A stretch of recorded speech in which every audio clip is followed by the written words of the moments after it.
وآله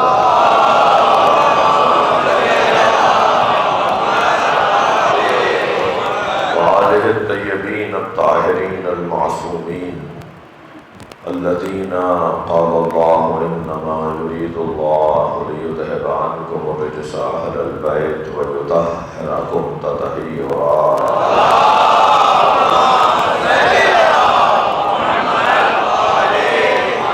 ولعنة الله على أعدائهم أجمعين من يوم عداوتهم إلى قيام يوم الدين. أما بعد، قال الحكيم في قرآن الكريم: بسم الله الرحمن الرحيم. والذين آمنوا به وعذروه ونصروه واتبعوا النور الذي أنزل معه أولئك هم المفلحون. صلى الله عليه وسلم.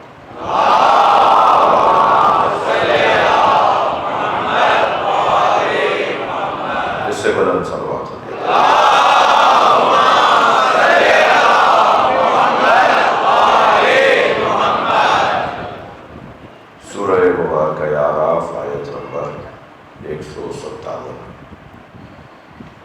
بس جو میرے نبی پر ایمان لائے، جنہوں نے میرے نبی کی تعظیم کی، جنہوں نے میرے نبی کی مدد کی، اور جنہوں نے اس نور کی اتباع کی جو میرے نبی کے ساتھ نازل ہوا ہے، اولئک هم المفلحون. اور یہی وہ لوگ ہیں، ہم المفلحون.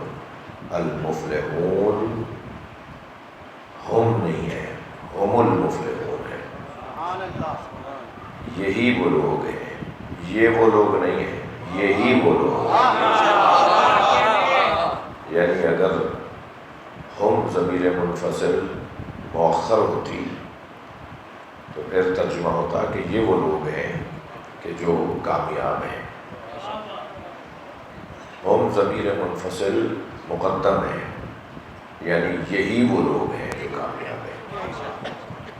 اور لوگ بھی کامیاب ہیں، وہ بھی کامیاب ہے، وہ بھی کامیاب ہے، اور یہ بھی کامیاب ہے. ایسا نہیں ہے، بلکہ یہی کامیاب ہے. یہ جو یہی ہیں، یہ کون ہیں؟ میں نہیں جا رہا اس بحث میں کہ 73 فرقے ہوں گے اور ایک جنت میں جائے گا، 72 دوزخ میں جائیں گے، ایک جنت میں جائے گا. ایک ناجی ہوگا اور 72 ناری ہوں گے. ہم اس بحث میں نہیں جا رہے. ہم تو کہہ رہے ہیں تلاش کریں کہ وہ کون لوگ ہیں جو فلاح پائیں گے، کامیاب ہوں گے. جو کامیاب ہوں گے وہ وہی ہیں کہ جو اس نور کی اتباع کرتے ہیں جو نبی کے ساتھ نازل ہوا ہے. جو اس نور کی اتباع کرتے ہیں جو نبی کے ساتھ نازل ہوا ہے. نبی کے ساتھ نازل ہونے والا نور ہی بتائے گا کہ یہ نبی ہے. یعنی وہ وجود ہوگا جو یہ بتائے گا کہ یہ نبی ہے. یعنی وہ گواہ رسالت ہوگا. یہ ساتھ وَيَتْلُوهُ شَاهِدٌ مِّنْهُ، اور جو گواہ ہے وہ اس کے پیچھے پیچھے، جو نبی کی نبوت پہ گواہ ہے وہ نبی کے پیچھے پیچھے ہے. یہ کوئی چاند ہے جو سورج کے پیچھے پیچھے ہے. یہ کوئی نور ہے جو اس نور کے ساتھ یعنی سرکار کے ساتھ نازل ہوا ہے. یہ کوئی نور ہے کہ جو نبی کے ساتھ نازل ہوا ہے. وہ نور کتابی اور تحریری شکل میں نہیں ہے، بلکہ الامام یقتدی فی افعالہ و اقوالہ. امام وہ ہوتا ہے کہ جس کے اقوال میں بھی، جس کے اقوال کی اقتدا کی جائے اور جس کے افعال کی اقتدا کی جائے. تو یہ جو اتباع ہے یہ افعال میں ہے، اطاعت اقوال میں بھی ہے اور افعال میں بھی ہے. جی، تو یہ کوئی ایسا وجود ہے کہ جو عمل کر کے دکھاتا ہے. یہ وہ ہے کہ جس کی حقیقت نور ہے، جس کا جلوہ بشر ہے، جس کی حقیقت نور ہے. جو نظر آتا ہے بشر، جو حقیقت میں نور ہے. ہم جتنے لوگ بیٹھے ہیں ہم خاکی بشر ہیں، اور یہ گھرانہ نوری بشر ہے۔ خاکی بشر اور نوری بشر کا فرق یہی ہے کہ جس کے ہاں بشریت ہے خاک کی بنیاد پر، اور ان کے ہاں بشریت ہے نور کی بنیاد پر۔ جب یہ اصالتاً نور ہے تو ان کا بدن اگر ہماری طرح کا ہے تو وہ ہماری طرح کا نہیں ہوگا، یعنی ہم ان کی بچی ہوئی مٹی سے بنتے ہیں۔ اب مٹی کیا ہے؟ وہ جسے قرآن نے جسے حدیث نے فاضل طینت نہ کہا، ہماری بچی ہوئی طینت سے۔ تو ہماری جو طین ہے وہ تو خاک ہے، ان کی جو طین ہے وہ نور ہے، یعنی ہماری روحیں ان کے بدن کی بچی ہوئی طین سے بنتی ہیں، اور ان کی جو روحیں ہیں وہ نور ہیں، یعنی یہ نوری بشر ہیں، ہم خاکی بشر ہیں۔ میں ان بچوں جوانوں کو ایک فارمولہ آج دینا چاہوں گا۔ اہل بیت کے، خود نبی مکرم کے، مولا علی کے، ائمہ اہل بیت کے فضائل سن کر بعض لوگوں کو الجھن ہوتی ہے، ہضم نہیں ہوتا، سمجھ نہیں پاتے یہ کیسے ہو سکتا ہے، یہ کیسے ہو سکتا ہے، گہوارے میں بات کر رہے ہیں، یہ کیسے ہو سکتا ہے ماں کے شکم میں بات کر رہے ہیں، یہ کیسے ہو سکتا ہے دنیا میں آنے سے پہلے قرآن پڑھ لیا تھا، یہ کیسے ہو سکتا ہے کہ ابھی دنیا میں آئے نہیں تھے کہ یہ فقیہ تھے، یہ کیسے ہو سکتا ہے، یہ کیسے ہو سکتا ہے۔ یہ بہت ساری چیزیں ہیں، بعض فضائل سننے کے، جن کو یہ سوال آتا ہے نا یہ کیسے ہو سکتا ہے، وہ وہی لوگ ہیں کہ جنہوں نے انہیں خاکی بشر سمجھ لیا ہے۔ لیکن جو یہ مان لے کہ یہ خاکی بشر نہیں ہے، یہ نوری بشر ہے، تو پھر یہ الجھنی دور ہو جائے گی کہ یہ کیسے ہو سکتا ہے۔ یہ تو ہوگا نا، پھر یہی ہوگا نا کہ یہ نوری بشر ہے۔ دیکھیے ائمہ اہل بیت کا ایک پہلو، یعنی اہل بیت کا، خود نبی کا سب سے پہلے اور پھر سرکار کی اولاد کا، سرکار کے گھرانے کا، ایک جنبہ ہے نور، ایک جنبہ ہے ان کا بشر ہونا۔ بشر ہونا ہماری ضرورت تھی، ان کی نہیں تھی، ہماری مجبوری تھی کہ کوئی ہو جو ہمارے پیکر میں، ہمارے حلیے میں ہمارا جیسا نظر آئے۔ خبردار، جو ایک جیسا نظر آ رہا ہو ایک جیسا نہیں ہوتا، جو نظر آ رہا ہے وہ ضروری نہیں ہے کہ وہی ہو۔ صلوات پڑھیں محمد و آل محمد۔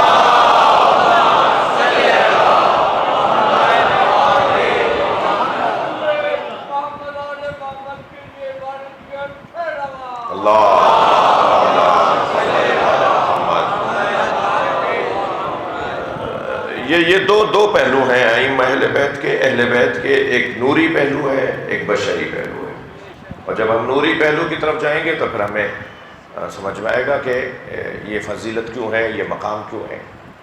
مثلا جب وہ اپنے نور کو غالب کرتے ہیں تو وہ اپنی معرفت کروا رہے ہوتے ہیں، پھر تو کنکر بھی کلمہ پڑھے گا، پھر تو درخت بھی چل کے آئے گا، پھر تو چاند بھی 2 ٹکڑے ہو جائے گا، پھر تو سورج بھی پلٹ کر آئے گا۔ جب یہ اپنے نور کا جلوہ دکھاتے ہیں اور اپنی معرفت نوری کرواتے ہیں تو پھر وہ جلوے سامنے آتے ہیں۔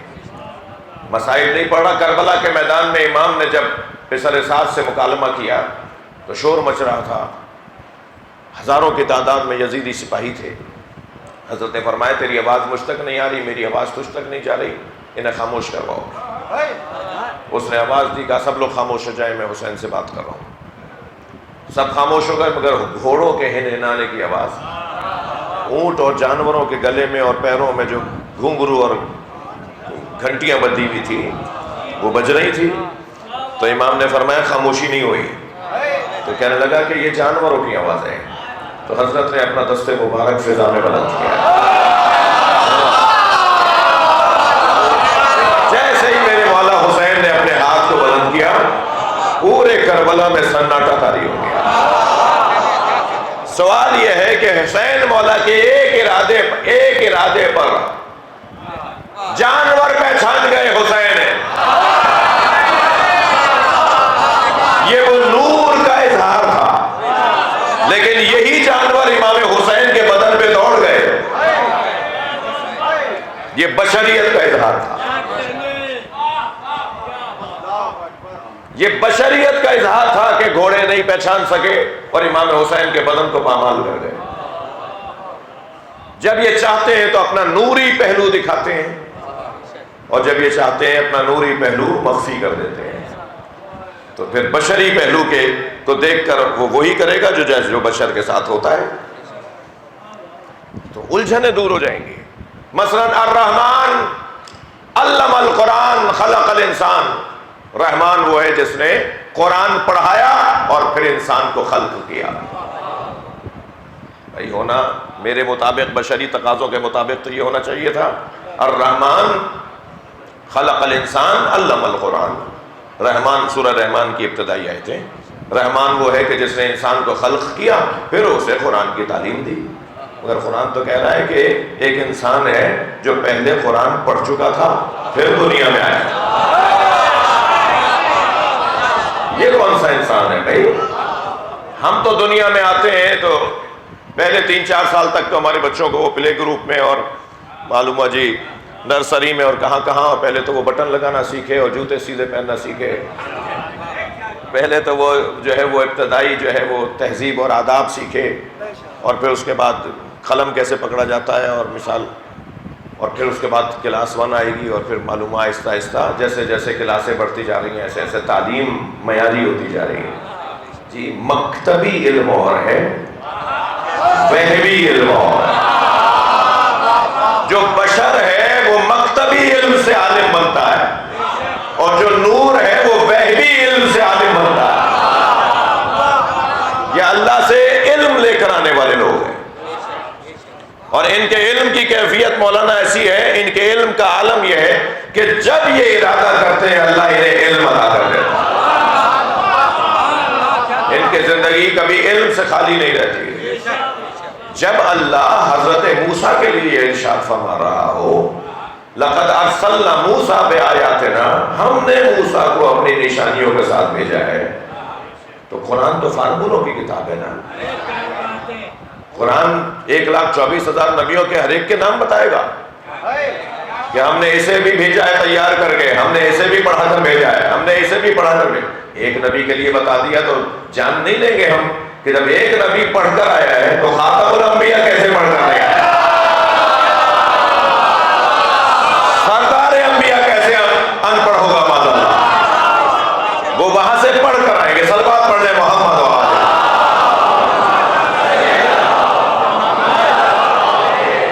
اور بلند صلوات نبی و علیہ.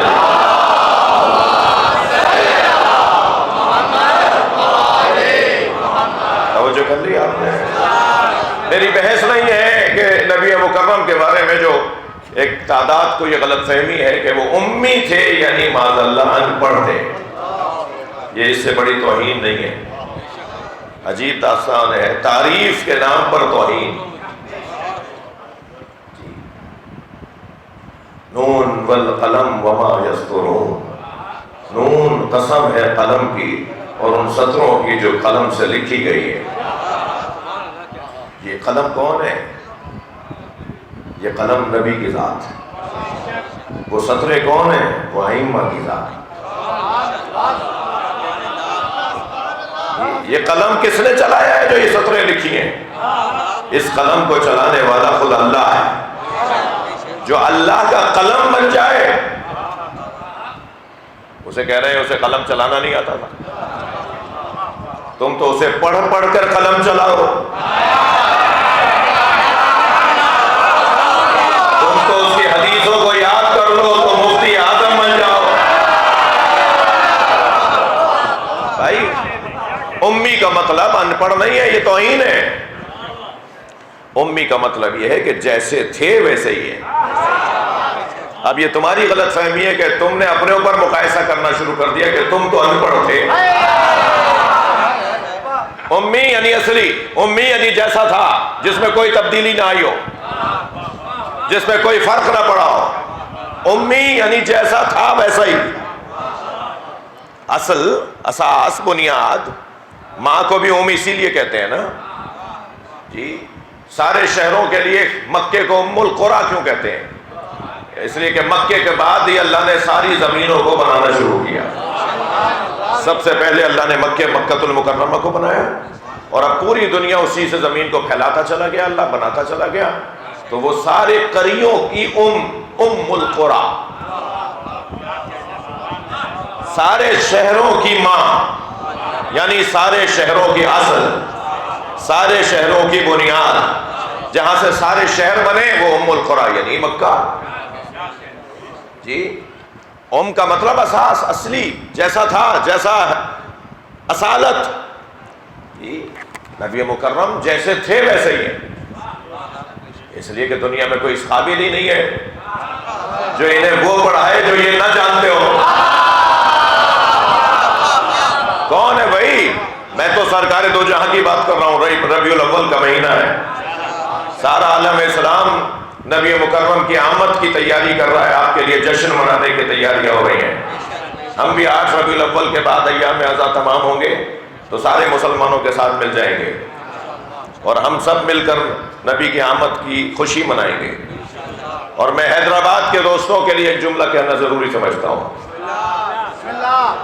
اگر 29 یا 30 سفر کو کسی باغ میں، کسی پارک میں مجلس کے حوالے سے آپ کو عزاداری کرنے نہیں دی تو یہ علی والوں کا شیوہ نہیں ہے کہ بدلہ لیتے ہوئے سبیلے نہیں لگائیں گے.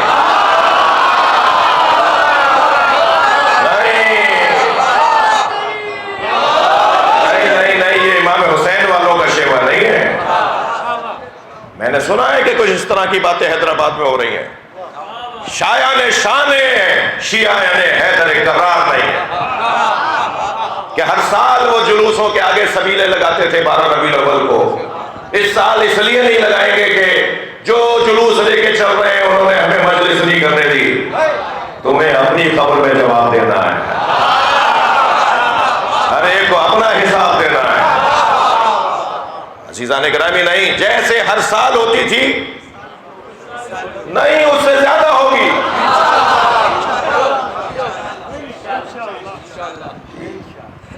ہر سال میرے مولا علی کے شیعہ، یعنی جو اس وقت مجھے سن رہے ہیں اور جو اس کو اب سنیں گے میری بات کو، ہر سال پورے حیدرآباد میں 12 ربیع الاول کے میلاد کے جلوسوں کے رستوں میں جو سبیلیں، جو نیاز نظر کا اہتمام کرتے تھے، اس سال اس سے 2 برابر زیادہ ہوگی. لبیک یا حسین، لبیک یا حسین، لبیک یا حسین، لبیک یا حسین، لبیک یا حسین، لبیک یا حسین.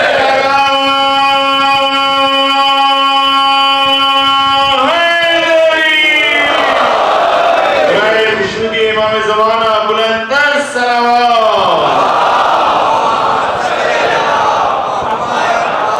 انشاءاللہ مسلمانوں کے دشمن کا منہ کالا ہوگا.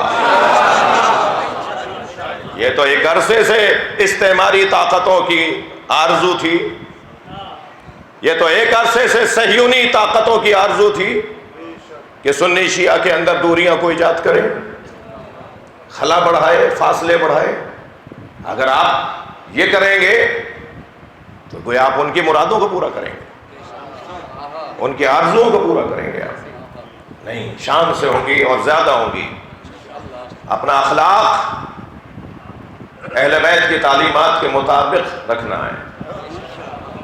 یہ تو ہمارے بھائی ہیں، ہماری جان ہے. ہم اس کی اپنی مذمت کریں گے، جو کچھ ہوا وہ اپنی جگہ پر ہے. اس کی مذمت ہوگی، جو کچھ ہوا جو نہیں ہونا چاہیے تھا وہ اپنی جگہ بات ہے. لیکن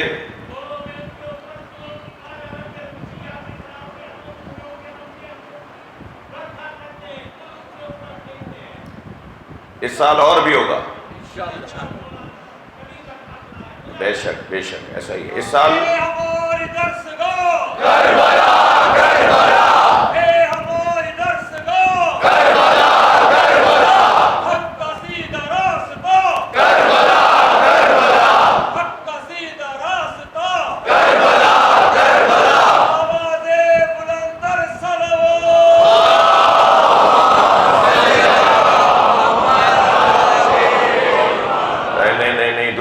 دشمن ہمیں دور کرنا چاہتا ہے. ہم دشمن کے ارادوں کو خراب کریں گے اور انشاءاللہ سنی شیعہ پیار سے رہیں گے. اور پھر حیدرآباد کا تو حسن ہی کچھ اور ہے، یہاں کا حسن ہی کچھ اور ہے. اس وقت بھی مجلس میں ہاتھ نہیں اٹھواؤں گا، آپ سے آپ اٹھائیے گا بھی نہیں. اس وقت بھی مجلس میں 30 سے 40% اہل سنت بیٹھے ہوئے ہیں. شیعہ کو امام حسین کی عزاداری کے مالک نہیں ہیں، شیعہ امام حسین کی عزاداری کے نوکر ہیں، اور نوکروں کو اپنے مالک کے مہمانوں کا خیال کرنا ہوگا. تو بہت ہی تیاری کے ساتھ اس سال میرے بھائی جیسے فرما رہے تھے کہ پھولوں کی بارش اور طریقہ تیاری اہتمام بڑھا دیجئے کام کو. ہاں صرف انشاءاللہ نہیں، خبر آنی چاہیے،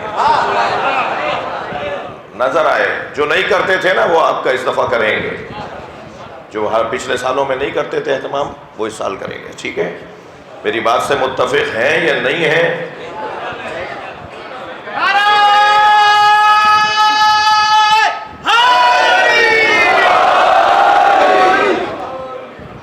اس ممبر کا یہی کام ہے بھائی.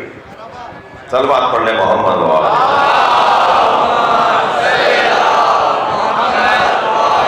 اس سے بلند صلوات پڑھ لیں.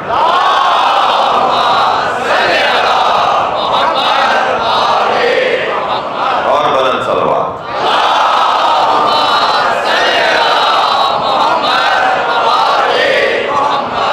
بات روشن ہے. دو پہلو ہیں، اور وہ جو نور جو نبی کے ساتھ نازل ہوا ہے اس نور کی اتباع گویا کامیاب لوگوں کے لیے ایک رہنمائی ہے کہ کامیاب کیسے ہونا ہے. اس نور کی اتباع کرو جس نور کو نبی کے ساتھ نازل کیا گیا ہے. جو نبی کے ساتھ نازل ہوا ہے وہی نبی کی نبوت پہ گواہ بھی ہے، وہی بتائے گا کہ یہ نبی ہے.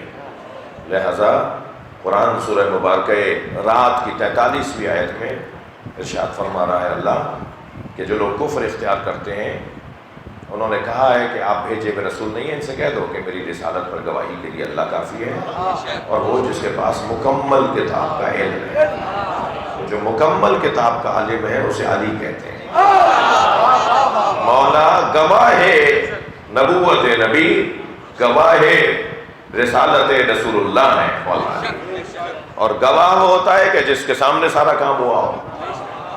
تو مولا علی کے سامنے نبوت دی گئی ہے. مولا علی کے اللہ اس لیے گواہ ہے کہ اس نے دیا ہے، اور علی اس لیے گواہ ہے کہ انہوں نے دیتے ہوئے دیکھا ہے. لہذا جب بھی نبی پر وحی نازل ہوتی تھی تو میرے مولا فرماتے ہیں سمعت رنتن حین نزل الوحی، جب سرکار پر وحی نازل ہوئی تو میں نے سنا ایک رونے کی آواز، میں نے چیخنے کی آواز سنی، رونے کی آواز سنی.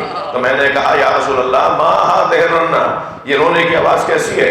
تو سرکار نے فرمایا ھذا الشیطان، یہ شیطان کی آواز ہے. جب مجھ پہ قرآن نازل ہوتا ہے تو شیطان روتا ہے. یہ کہہ کر سرکار مسکرائے اور علی کے چہرے کو دیکھتے ہوئے فرمایا یا علی انت تسمع ما اسمع وترى ما ارى، جو میں سنتا ہوں وہ تم سنتے ہو، جو میں دیکھتا ہوں وہ تم دیکھتے ہو. صلوات پڑھنے محمد وآلہ.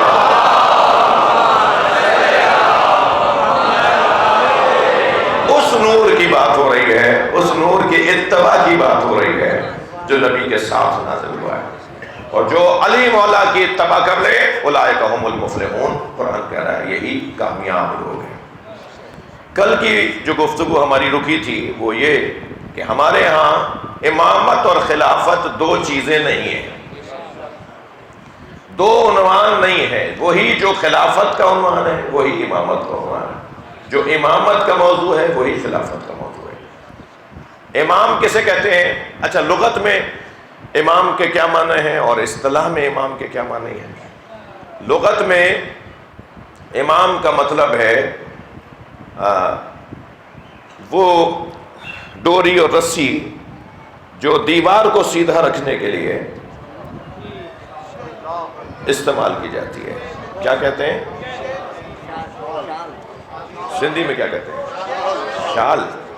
جی وہ رسی جو دیوار کو سیدھا اٹھانے کے لیے وہ استعمال کی جاتی ہے تاکہ یہ عمارت سیدھی چلتی رہے. جس کے ذریعے سے عمارت سیدھی چلتی رہے اسے لغت میں امام کہتے ہیں. لغت صلوات پڑھیں ذرا محمد وآلہ.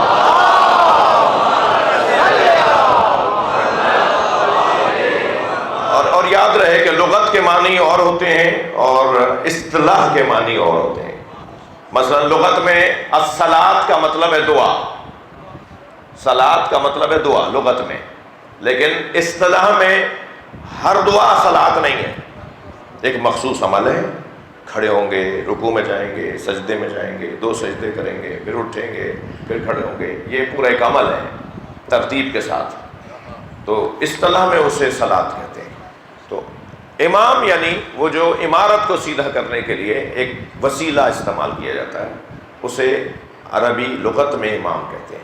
اور اصطلاح میں الامام من یقتدی فی اقوالہ و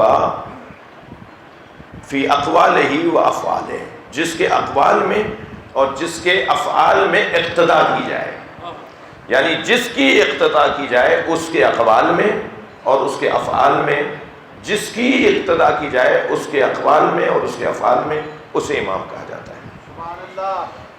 یہ جو امام کا عنوان ہے وہ 4 شرائط کے ساتھ حضرت ابراہیم نے طے کیا ہے.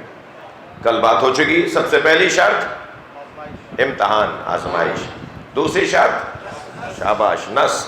تیسری شرط اولاد، امامت اولاد میں ہوگی، خلافت اولاد میں ہوگی، جانشینی اولاد میں ہوگی، آل میں ہوگی. جی اصحاب کا مقام ہے، ساتھیوں کی بڑی منزلت ہے، مگر خلافت آل میں آئے گی. جی میں نے کل کہا کہ کسی نبی کی بھی آل سے ہٹ کر خلافت نہیں گئی. اچھا خلافت آل میں نہ آئے اور امتحان آل دے، نہیں بھئی آل میں کیوں خلافت آئے؟ سلوات پڑھے جاؤ محمد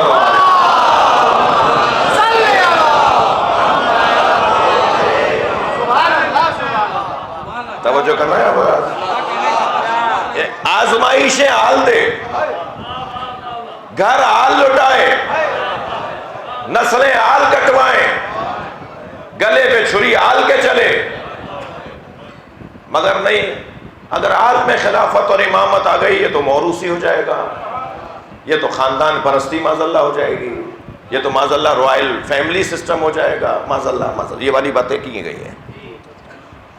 نہیں، کسی کے مقصد اور اس کی تحریک میں جتنی جان نثاری، جان فشانی، سنجیدگی، خلوص، سچائی آل پیش کر سکتی ہے، اس کی آل، اتنا کوئی اور پیش نہیں کر سکتا. حضرت ابراہیم کو جب اللہ نے امامت دی ہے نا، میرا سوال سننے والوں سے، آگ میں پھینکا گیا حضرت ابراہیم کو، اس وقت امام نہیں بنایا اللہ نے.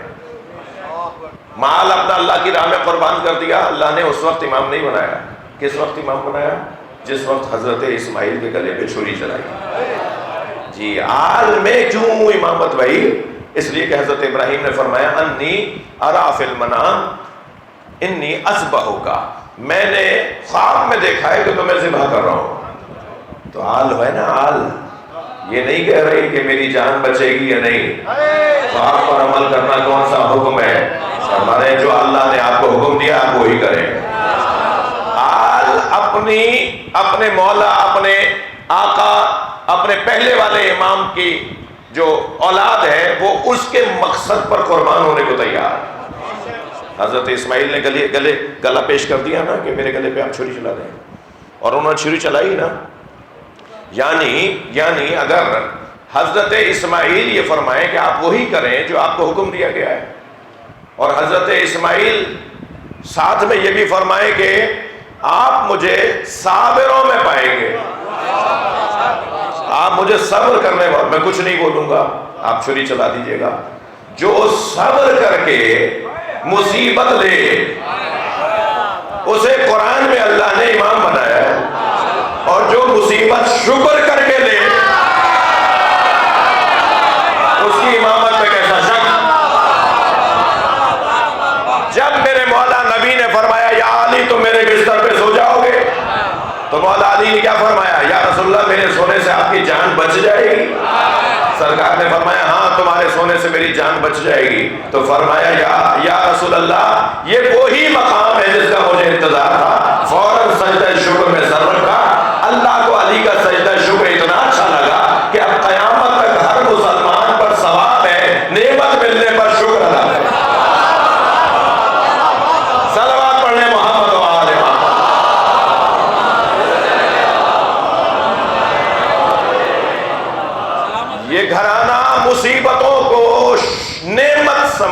دیتا رہا اور اپنی جان قربان کرتا رہا. جی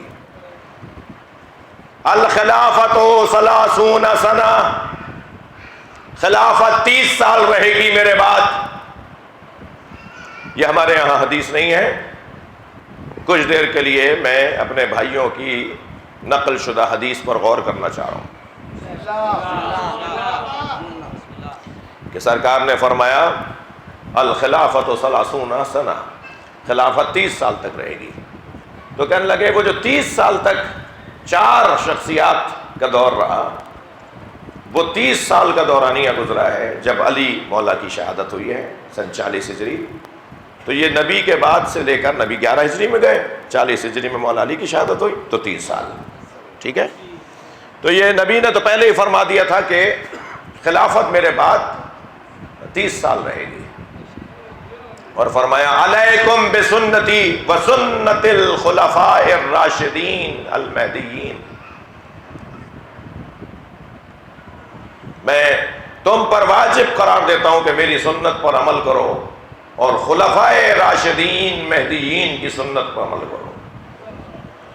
جی یہ حدیث طرق امامیہ طرق جعفریہ میں نقل نہیں ہوئی. ہمارے یہاں اس حدیث کا کوئی نہیں ہے وجود، مگر میرے بھائیوں کی حدیث میں سنا رہا ہوں. ٹھیک ہے کہ نبی نے فرمایا کہ میرے بعد تم پر واجب ہے میری سنت پہ عمل کرنا اور سنت خلفاء راشدین پر عمل کرنا. اور خلفاء راشدین کون ہیں؟ گویا دوسری حدیث میں سرکار نے فرمایا، نقل کر رہا ہوں بھائی میں، گویا سرکار نے فرمایا الخلافت 30 شہرا، 30 سنہ، شہر نہیں سنہ. خلافت 30 سالوں تک رہے گی، اس کے بعد خلافت ختم ہو جائے گی. جی تو پہلی بات تو یہ، بلکہ میں پہلی بات ہی پہلے کر دیتا ہوں کہ اگر اس حدیث کو مان بھی لیا جائے کہ سرکار نے فرمایا میرے بعد 30 سال تک خلافت رہے گی، تو 30 سال تک جو خلیفہ رہا ہے وہ صرف علی رہا ہے. سلوات پڑھیں تو میں بیان کروں.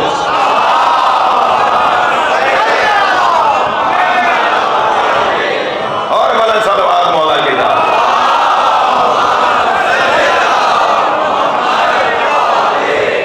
نبی کی رحلت کے بعد پورے 30 سال تک اگر کوئی نبی کا خلیفہ رہا ہے تو وہ مولا علی رہے ہیں. پورے 30 سال زندہ رہے ہیں، شہادت ہوئی ہے پورے 30 سال کے بعد. اور سرکار نے اگر فرمایا کہ میرے بعد خلافت 30 سال تک رہے گی، اس کے بعد خلافت نہیں رہے گی. ادھر سرکار نے فرمایا کہ ان کی سنت پر عمل کرو. تو سنت پر عمل، اول تو اس حدیث سے کسی بھی خلیفہ محترم نے استدلال نہیں کیا. جی کسی بھی خلیفہ نے یہ استدلال ہی نہیں کیا کہ نبی تو کہہ کے گئے کہ ہماری سنت پر عمل کرو. انہوں نے تو اس کو یہ بات ہی نہیں کی، اس لیے کہ سنت میں تضاد ہے، اور جہاں تضاد آ جائے وہاں اطاعت کا حکم نہیں دیا جائے گا. مثلا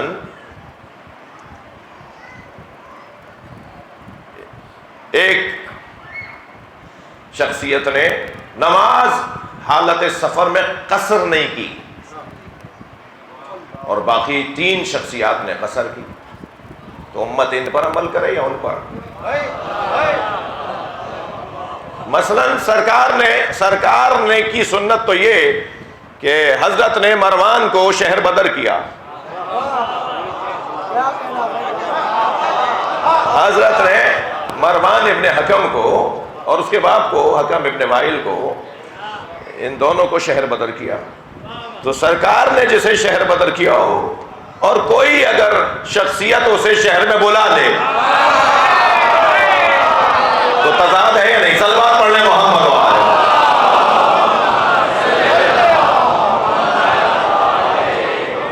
واحد نام ہے مروان کا، جسے نبی نے مدینے سے نکالا تھا، اور واپس بلانے پر باقاعدہ مسلمانوں میں بحث شروع ہوئی کہ یہ نبی کی سنت سے انحراف ہے. خالصتاً علمی بات کر رہا ہوں بھائی میں. اس بچے کا، اس جوان کا حق ہے نا کہ وہ جب کالج میں، یونیورسٹی میں، اپنے آفس میں اپنے دوست سے سنتا ہے کہ یہ حدیث ہے سرکار کی کہ میرے بعد 30 سال تک خلافت رہے گی، تو اس سے جواب آنا چاہیے نا، وہ بتائیں نا کہ اس سے کیا مراد ہے۔ نبی کے بعد 30 سال تک صرف مولا علی کی ذات ہے جو 30 سال مسلسل رہے، باقی کوئی نبی کے بعد 30 سال مسلسل نہیں رہا، اگر ہم اس کو مان بھی لیں۔ اور پھر عزیزان گرامی، خلافت پر پیش نماز اور نماز کی امامت کرنا یہ خلافت پر دلیل نہیں ہو سکتی۔ اللہ کرے میرا مجمع میرے ساتھ رہے، مجھے بات بھی اپنی پوری کرنی ہے اور کوئی الجھن بھی نہیں ڈالنی۔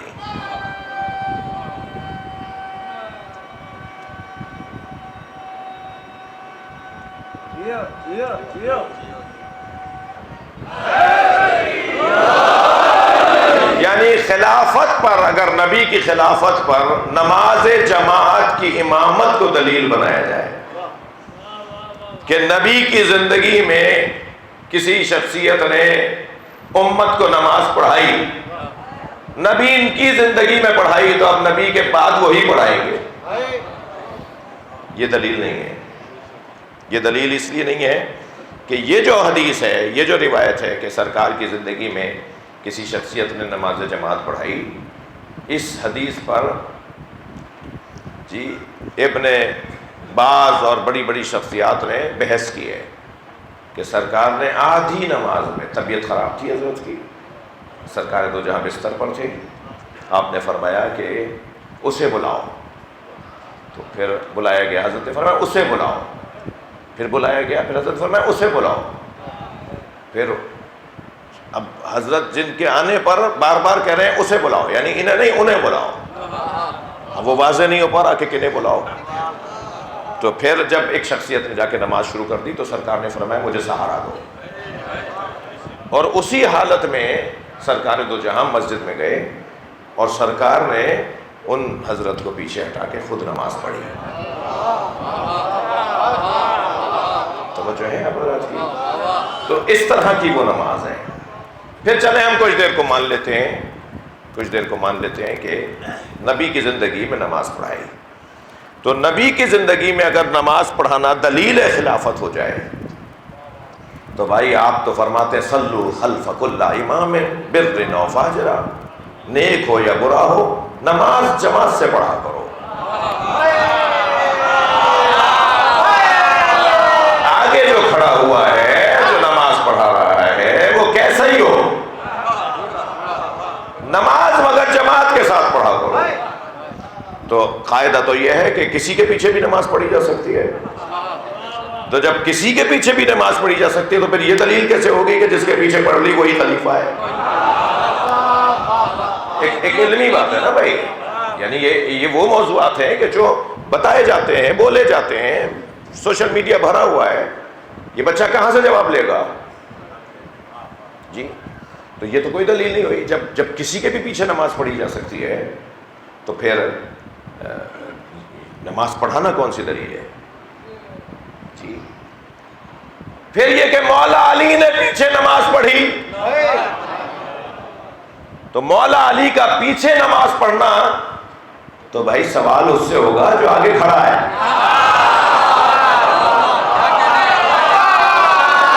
تو الٹا مولا علی سے پوچھ رہے ہو، سوال تو ان حضرت سے ہوگا کہ جو مولا علی کے آگے کھڑے ہوئے۔ تھک گئے آپ میری بات نہیں بھائی، بڑا سمجھدار مجمع ہے۔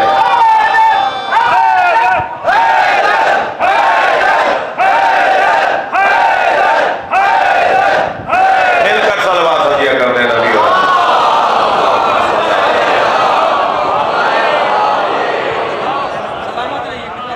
تھک تو نہیں رہے میری باتوں سے؟ سرکار دو جہاں نے فرمایا یا علی مثلک کمثل الکعبہ، یا علی علی تمہاری مثال خانہ کعبہ جیسی ہے، یدور ولا یدار، کعبہ کہیں چکر کاٹنے نہیں جاتا، کعبے کے گرد سب چکر لگانے آتے ہیں جی۔ اب جب علی ہے کعبہ تو کعبے کو پشت دکھا کے نماز پڑھی جائے گی یا روک کر کے؟ صلوات پڑھ لیں محمد و آل محمد۔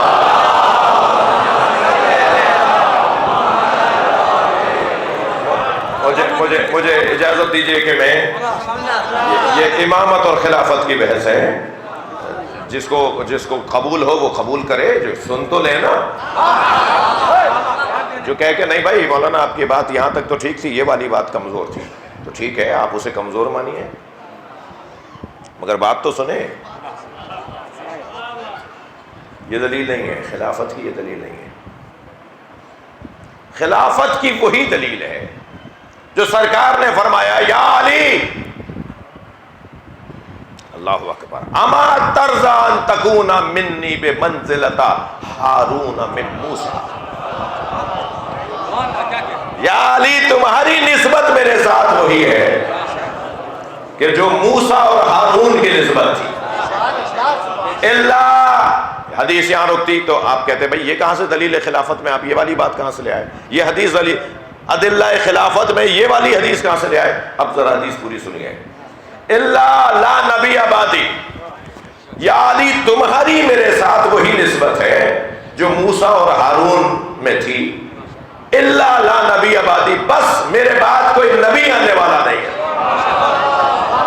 تو موسیٰ تو حضرت ہارون کو اپنا خلیفہ بنا کے جا رہے ہیں، قرآن ہے بھائی۔ جب نبی نے کہہ دیا کہ تمہارا میرا رشتہ وہی ہے کہ جو موسیٰ اور ہارون کا ہے، تو نبی تو حضرت موسیٰ تو حضرت ہارون کو خلیفہ بنا کے جا رہے ہیں۔ یا ہارون وَخْلُفْنِي فِي قَوْمِي وَأَصْلِحْ، اے ہارون میری قوم میں رہو اور میری قوم میں میری خلافت، میرے بعد میری خلافت کے عنوان سے رہو اور میری قوم کی اصلاح کرو۔ اللہ لا نبی آبادی، اے میرے علی تمہاری نسبت میرے ساتھ وہی ہے جو ہارون اور موسیٰ اور ہارون کو تھی، سوائے یہ کہ میرے بعد کوئی نبی آنے والا نہیں ہے۔ تو نبی آنے والے نہیں ہیں، اس کے علاوہ تو ساری صفات وہی ہے، عصمت وہی ہے، خلافت وہی ہے، ہدایت وہی ہے، نبوت نہیں ہے، اس لیے کہ قلمدان نبوت ختم ہو گیا، نبوت کی ضرورت ہی نہیں رہی، اس لیے نبی نہیں ہے۔ اگر میرے بعد کوئی نبی ہوتا تو فلاں ہوتا، تو اگر میرے بعد نبی ہوتا تو فلاں ہوتا، تو وہ پہلے خلیفہ کیوں نہیں ہوئے؟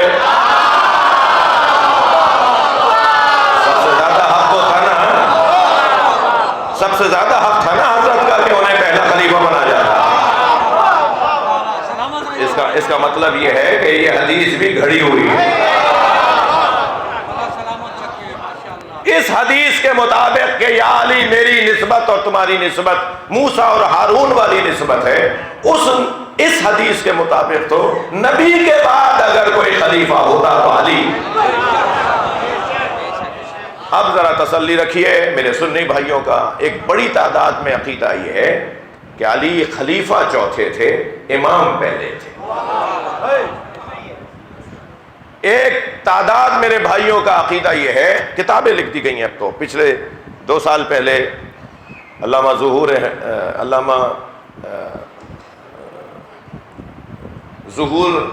احمد فیضی صاحب نے ابھی 2 سال پہلے کتاب لکھی ہے، اہل سنت کے لاہور کے عالم دین ہیں، کراچی بھی رہے، اصل وہ شاید اچ شریف کے ہیں، جی ہاں، انہوں نے کتاب لکھی ہے خلافت باطنیہ۔ خلافت باطنیہ، وہ یہ کہہ رہے ہیں اور دلائل دیے انہوں نے بڑے، کوئی ایک حوالہ بھی شیعہ کتاب کا نہیں ہے، سارے اہل سنت کتابوں کے حوالوں سے انہوں نے یہ بات کی ہے کہ مولا علی پہلے 3 دوروں میں بھی نبی کے خلیفہ علی تھے، پہلے 3 دوروں میں بھی مولا علی نبی کے خلیفہ تھے، یعنی علی خلیفہ بلا فصل باطنی۔ باطناً علی خلیفہ بلا فصل ہیں، یعنی انتظامات علی کے ہاتھ میں نہیں تھے، مگر نبی کی جانشینی علی کے پاس تھی۔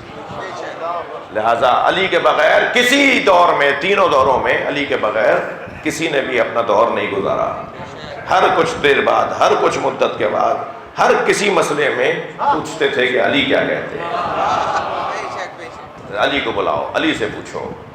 اور ایک دو دفعہ نہیں، کوئی 70 مرتبہ سے زیادہ حضرت عمر نے کہا اگر علی نہ ہوتے تو میں ہلاک ہو جاتا۔ جی اسی طرح ایک واقعہ نہیں ہے، بہت مشہور بڑا حسین منظر ہے کہ جب ایک شخص نے آ کر کہا کہ مجھے رسول اللہ نے فلاں سفر میں فرمایا تھا کہ مدینے آؤ گے تو میں تمہیں اپنے ہاتھوں سے کھجوریں کھلاؤں گا، تو مجھے نبی کی رحلت ہو گئی ہے، مجھے نبی نے کہا تھا، تو کوئی نبی کا وارث ہے؟ تو دور حضرت ابوبکر کا تھا، تو حضرت ابوبکر نے فرمایا کہ علی کو بلاؤ، اور جب مولا علی تشریف لائے تو کہا یا علی، اس سے نبی نے وعدہ کیا تھا، آپ اسے کھجوریں دے دیں۔ مولا علی نے کھجوریں دے دی، تو کسی نے کہا یہ کام تو آپ بھی فرما لیتے، کھجوریں ہی تو دینی تھی نا۔ تو فوراً کہا کہ میں جب نبی کے ساتھ غار میں تھا تو ساری رات یا اللہ کی بات ہوئی یا علی کی، اور سرکار نے جو علی کی بات مجھ سے کی اس میں ایک بات یہ کی کہ ان کفایا و کفا علی فی العدل سوا، میرا ہاتھ اور علی کا ہاتھ عدالت میں ایک جیسا ہے، تو گویا علی دیں گے تو گویا نبی دیں گے۔ جی تو خلافت اور امامت کی بحث بہت روشن ہے۔ عزیزان گرامی، میرے مولا کے ناموں میں، القاب میں ایک لقب امیر المؤمنین۔ اجازت دیجئے کہ کل اس میں بات ہو، جی کل بات ہو، آپ کو میں نے آپ کے حوالے کر دیا ہے مضمون کل کا۔ امیر المؤمنین کا کیا مطلب ہے؟ مولا علی کے القاب میں ایک لقب امیر المؤمنین، علی کے علاوہ کسی اور کے لیے یہ روا ہی نہیں ہے، علی مولا کے علاوہ کسی اور کے لیے لقب جائز ہی نہیں ہے۔ میں حدیث سناؤں گا اور اس لقب کو سمجھنے کی کوشش کریں گے۔ القاب مولا علی میں ایک لقب امیر المؤمنین، مومنین کا امیر، نبی نے کہا ہے، نبی نے بنایا ہے، نبی بنا کر گئے ہیں، امیر المومنین نبی بنا کر گئے ہیں۔ کل بات ہوگی، مجھے اجازت دیں، بار بار ہو رہا ہے کہ شروع ہو جاؤں مگر کل اجازت دیں، صلوات پڑھنے والا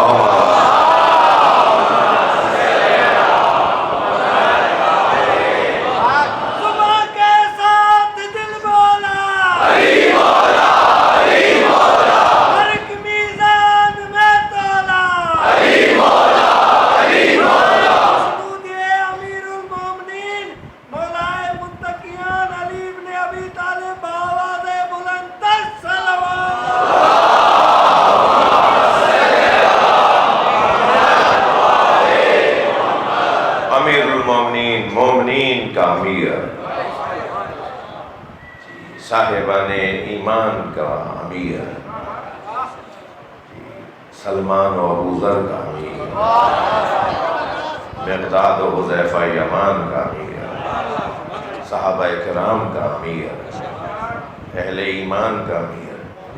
اور اگر یہ مومنین کے امیر ہیں تو جب تک مومنین آتے رہیں گے امیر بھی رہے گا۔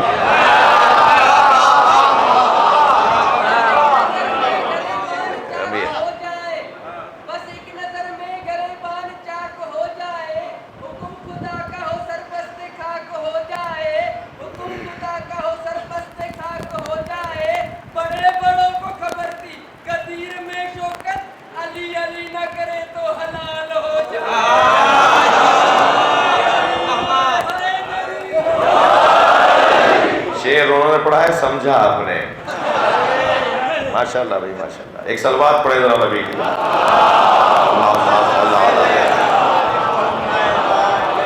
اور بلند صلوات نبی۔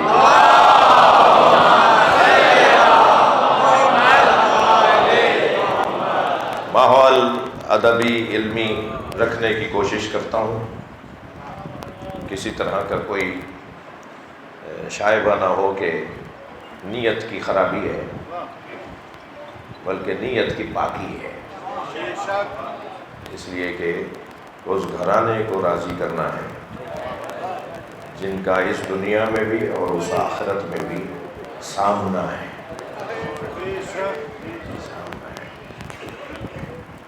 کیوں مانگتے ہیں مولا علی سے آپ؟ کیوں مانگتے ہیں امام حسین سے آپ؟ ایک صاحب کہنے لگے، فضائل کا ایک باب بیان کر رہا ہوں، ایک صاحب کہنے لگے کہ زندگی میں انہیں وسیلہ بنانا جائز تھا۔ نبی کے پاس لوگ آتے تھے، جی ایک سفر میں تو پانی نہیں تھا نا، صرف ایک کٹورا پانی کا ملا، اور 1000 سے زیادہ صحابہ کرام تھے، سب پیاسے تھے۔ سرکار نے اپنا ہاتھ اس کٹورے میں ڈال دیا، سرکار کے ہاتھ کی برکت سے 1000 سے زیادہ صحابہ نے پانی پیا۔ پانی ختم ہی نہیں ہو رہا تھا، اس کٹورے سے نکلتا جا رہا تھا، اور سارے جانوروں نے پانی پیا۔ تو نبی مکرم کے پاس آ کر صحابہ کرام کہتے تھے، یا رسول اللہ میری یہ مشکل ہے، میری یہ پریشانی ہے، سر دعا فرماتے تھے، ارادہ فرماتے تھے، اس کا مسئلہ حل ہو جاتا تھا۔ تو کہتے ہیں کہ زندگی میں مانگنا تو جائز ہے، رحلت کے بعد، اب قبر میں ہے، اب مدینے میں مزار میں ہے، اب مانگنا جائز نہیں ہے۔ تو اس کو کیسے میں ان بچوں کو اس کا جواب دوں؟ حضرت جابر ابن عبداللہ الانصاری صحابی رسول طواف کر رہے ہیں۔ طواف کے درمیان گورنر مکہ، جسے جگہ نہیں مل رہی تھی، اور حضرت جابر کو رضی اللہ تعالیٰ عنہ، حضرت جابر کو خاص احترام سے دیکھا جا رہا تھا۔ تو اس نے پوچھا یہ کون ہے؟ کہا یہ نہیں جانتے، صحابی رسول ہے۔ تو آگے بڑھا جا کے سلام کیا۔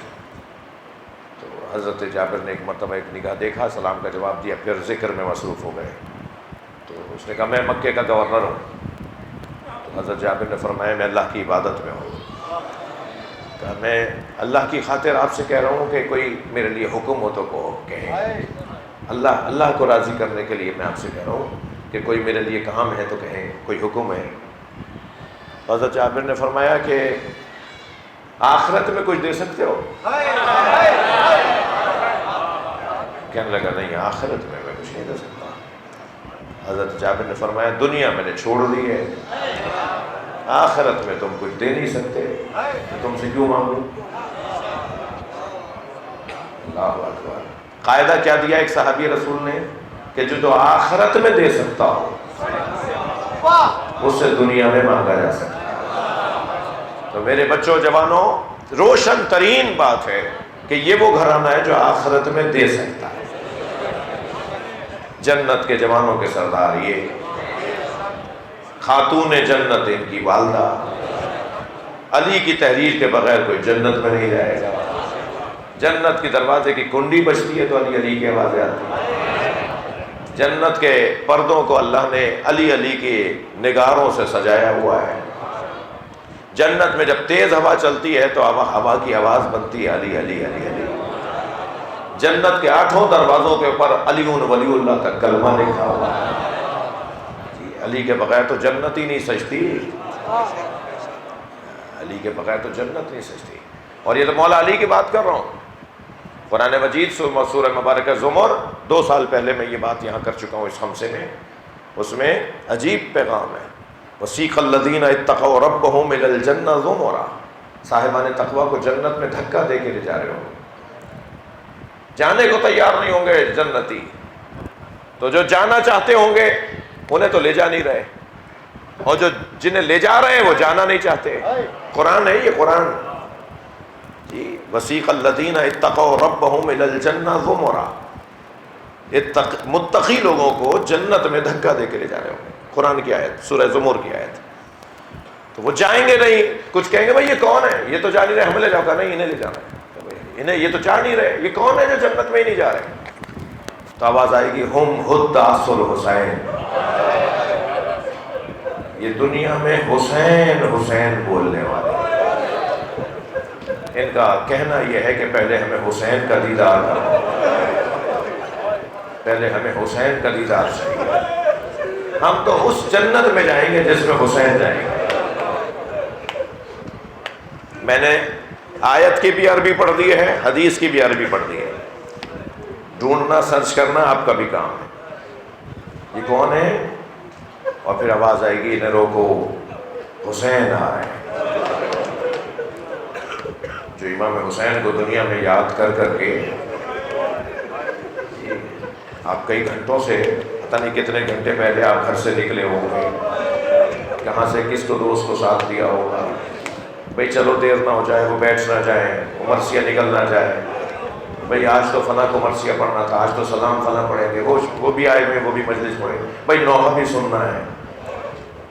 پھر معلوم ہوا کہ کسی کو کوئی چیز گم ہو گئی، کسی کو کوئی چیز ضائع ہو گئی، جی گم ہو گئی یا کسی نے گم کر دی، وہ سارے نقصانات اپنی جگہ، مگر مجلس نہیں چھوڑیں گے، وہ ساری پریشانیاں اپنی جگہ، مگر کالے کپڑے نہیں چھوڑیں گے، نیاز نظر نہیں چھوڑیں گے۔ ہم نے اپنے گھر کے پردے تبدیل نہیں کروائے، مگر علم کا پھریرا بدلے گا۔ محرم آ گیا ہے، علم کا پھریرا بدلنا ہے، علم کا پنجہ بدلنا ہے۔ ہم نے اپنے فلاں چیز نہیں حاصل کی، کھائی نہیں، ہم نے فلاں نعمت نہیں کھائی کیونکہ پیسے نہیں تھے، مگر پیسے جوڑ رہے ہیں، نیاز ضرور ہوتی ہے۔ پھر ساتھ میں چپتے ہوئے جملے ہوئے، یہ مشرک ہیں، یہ بدعتی ہیں، ہمارے رونے کی نقلیں اتار کر، مذاق بنا بنا کر، دل آزاریاں بھی ہوں گی، مگر وہ سب برداشت کرنا ہے۔ یہ برداشت کرتے کرتے ہر حال میں جو حسین حسین حسین حسین ہو رہا ہے، ان کے لیے ہے کہ انہیں کہا جائے گا انہیں روکو، یہ چاہتے ہیں نا جنت میں حسین کو دیکھ کر جائے، انہیں حسین کا دیدار چاہیے نا، انہیں روک لو، حسین آ رہے ہیں۔ اور پھر جب امام حسین محشر میں آئیں گے تو یہ سارے حسین کے عزادار امام حسین کا دیدار کریں گے، حلقہ بنا لیں گے، حلقہ بنا لیں گے، کوئی امام کے ہاتھوں کا بوسہ دے رہا ہوگا، کوئی امام کے، ہم سندھ والے امام کے پیروں کو ہاتھ لگا رہا ہوگا، کوئی تو دور سے ہی حسین کی خوشبو سونگھ رہا ہوگا۔ رش بہت زیادہ ہے، اتنے لوگ وہاں جمع ہیں، اور جو جتنا عزاداری میں مخلص ہوگا نا، اتنا ہی محشر میں امام حسین کے قریب ہوگا۔ سچائی، خلوص، نیت کی باقی، ریاکاری نہیں، دکھاوا نہیں، بناوٹ نہیں، تصنع نہیں، جتنا خلوص زیادہ ہوگا جس کی عزاداری میں، وہ امام حسین کے قریب ہوگا۔ اب یہاں تک تو روایت میں ملتا ہے، مگر میرا کچھ احساس ہے جو آپ کے سامنے رکھنا چاہتا ہوں۔ جب امام حسین کو دیکھیں گے نا، جب امام حسین کا دیدار ہوگا تو عجب نہیں کوئی علی اکبر کا پرسہ دے، مولا آپ کے علی اکبر کے بڑے ارمان، حضور اللہ، حضور اللہ، ممکن ہے کوئی آگے بڑھ کر کہے آپ کے علی اصغر کا پرسہ، رو رہے نا مجلس میں بیویاں خواتین بھی آئی ہیں نا، ایک جملہ کو عجب نہیں کوئی آواز دے کر کے آپ کی سکینہ کے آواز، کوئی امام حسین سے، امام حسین کی دختر جناب سکینہ کا پرسہ پیش کرے۔ حضرت آپ آمادہ ہو گئے آپ رونے کے لیے؟ قافلہ شام سے رہا ہوا، میں نے کل ایک جملہ کہا تھا، شام اہل بیت کو کھا گیا، چہرے بدل گئے، بال سفید ہو گئے، کمر جھک گئی، امام سجاد کو حضرت محمد حنفیہ پہچان نہیں پایا۔ جب مدینے میں قافلہ پہنچا تھا نا، تو امام سجاد سے ملنے کے لیے جب محمد حنفیہ آئے تو خود امام سجاد سے پوچھنے لگے زین العابدین کہاں ہے؟ انہوں نے پڑھ کر کہا چچا مولا علی کے بیٹے ہیں نا، امام حسن حسین کے بھائی ہیں نا، حضرت محمد حنفیہ امام حسین کے بھائی ہیں، تو امام سجاد نے بڑھ کر کہا چچا یہ آپ کے سامنے علی کھڑا ہے۔ ہاں چچا میں سب کچھ لٹا کے آ گیا، سارا خاندان لٹا کر آ گیا۔ تو اس وقت امام سجاد کو پہچاننے کے بعد عجیب جملہ مختلف کا، امام سجاد کو پہچاننے کے بعد حضرت محمد نفیہ بے ساختہ گلے سے، جب گلے سے لگے نا تو دونوں ہاتھوں کو پکڑ کر امام سجاد نے فرمایا چچا آہستہ، میرا پورا بدن زخمی ہے۔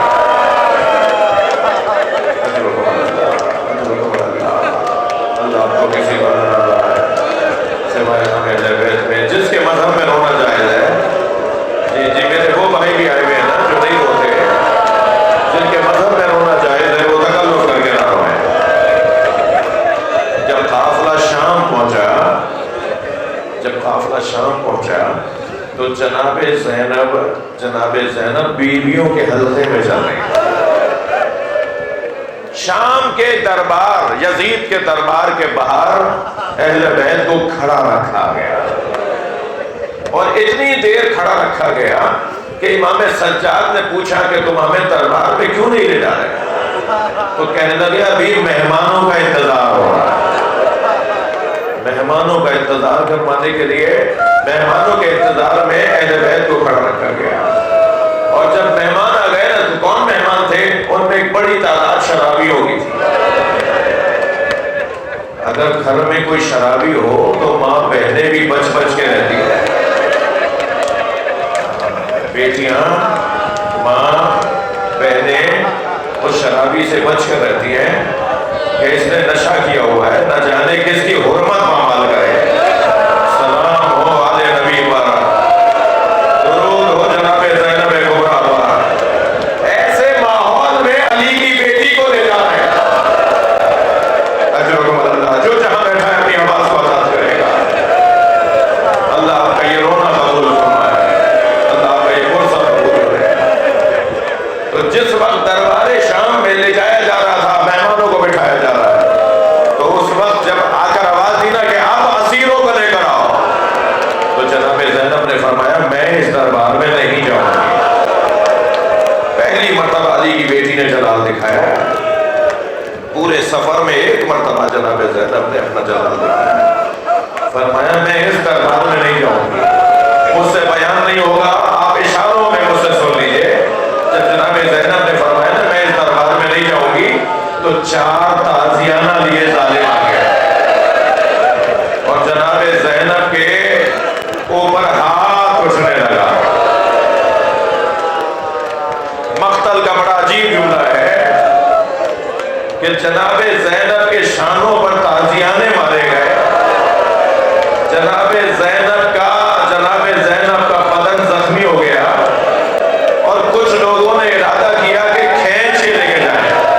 اس وقت علی کی بیٹی سے رہا نہیں گیا، تو ایک آواز دے کر کہا خاموش ہو جاؤ۔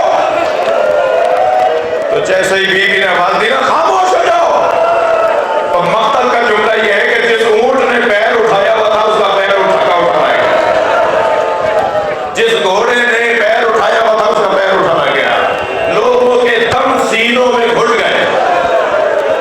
عجیب منظر بنا شام کے بازار میں دربار کے ساتھ۔ امام سجاد نے منظر دیکھا کہ پھوپھی نے ولایت تکوینی کا اعلان کیا، میری پھوپھی زینب قیامت لا رہی ہے، علی کی بیٹی ہے، زہرا کی بیٹی ہے، نبی کی چہیتی نواسی ہے۔ بیوی نے جب کہا نا خاموش، تو ایسی خاموشی ہوئی کہ سینوں میں دم گھٹ کے رہ گئے، سب ایک مرتبہ سخت تاری ہو گیا۔ تو امام سجاد نے سمجھ لیا کہ اب قیامت آ رہی ہے، تو فوراً آواز دے کر کہا پھوپھی اماں انت عالمۃ غیر عالمہ، پھوپھی اماں آپ کو تو پتا تھا کہ کیا ہوگا، آپ کو تو بتایا گیا تھا کہ کیا ہوگا۔ پھوپھی اماں ہوش میں کیجئے۔ تب زینب نے قدم اٹھایا دربار کی طرف، جب میری بیوی نے قدم اٹھایا تو پھر سب کے سانس بحال ہوئے، پھر یہ پوری کائنات بحال ہوئی۔ کچھ دیر کے لیے جناب زینب نے پوری کائنات کو روک دیا تھا. اسے ولایت تکوینی کہتے. اب زینب بی بی دربار میں تو آ گئی مگر لوگ بیٹھے ہوئے تھے. علی کی بیٹی کھڑی ہوئی تھی. آواز دی گئی شمر کو بلاؤ.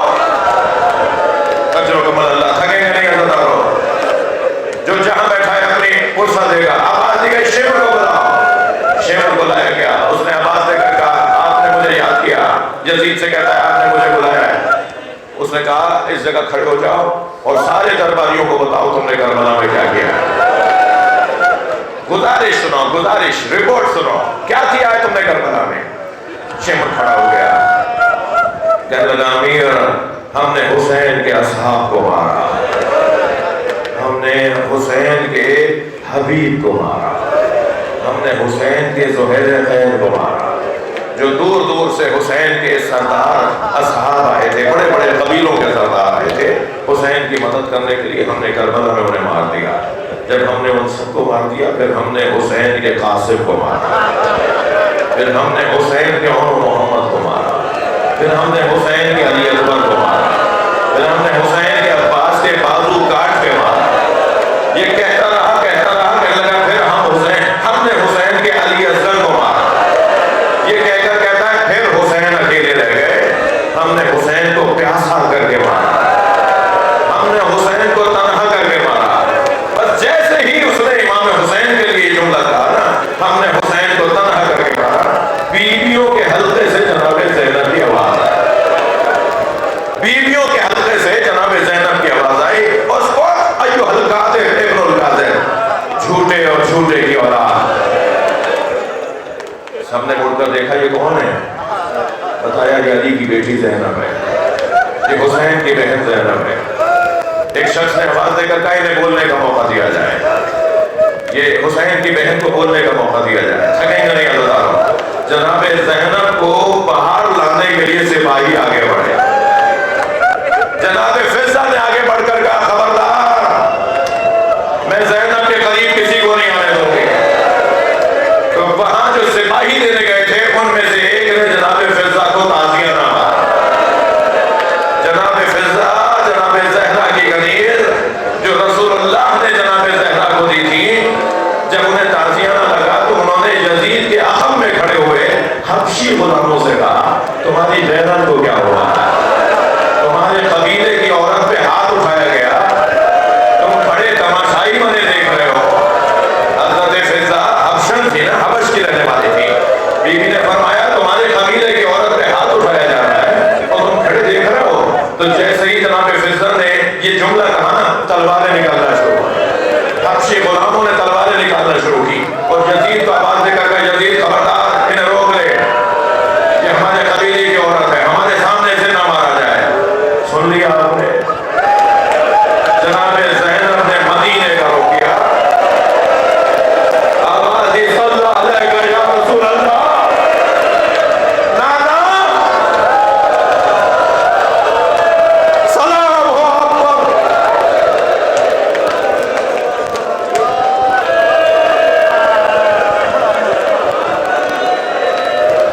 کوئی نہیں ہے اس دربار میں.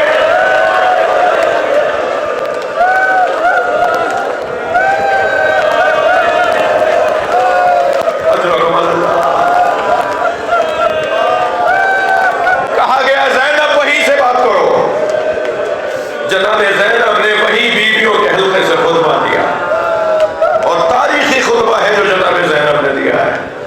تاریخی خطبہ ہے جناب زینب نے دیا. بیوی فرماتی ہے یہ جھوٹ بول رہا ہے. ان آخر حسین لا یترک فی الکوفہ الا وفیہ باقر و باقیہ. یہ کہہ رہا ہے نا میرے بھائی کو تنہا کر کے مارا. میرے بھائی نے کوفے میں کوئی گھر نہیں چھوڑا جہاں جنازہ نہ بھیجا. میرے اکیلے بھائی نے اتنے لوگ مارے, میرے پیاسے بھائی نے اتنے لوگ مارے. یہ کہہ رہا ہے آسانی سے مار دیا.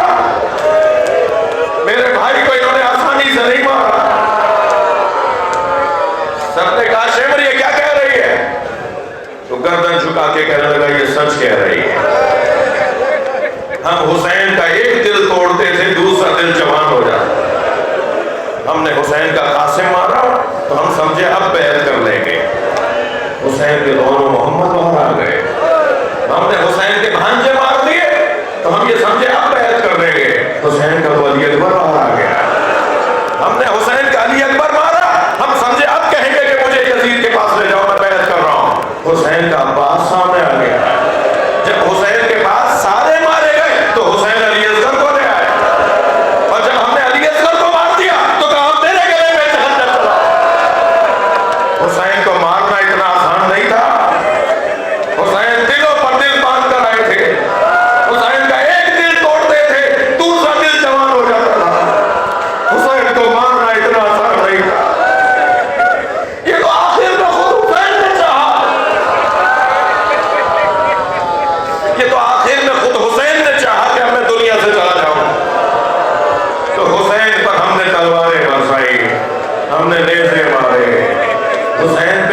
ایک مرتبہ ماحول دربار کا بدلنے لگا تو یزید نے بات کاٹتے ہوئے کہا زینب بتاؤ سب سے بڑی مصیبت تم نے کیا دیکھی؟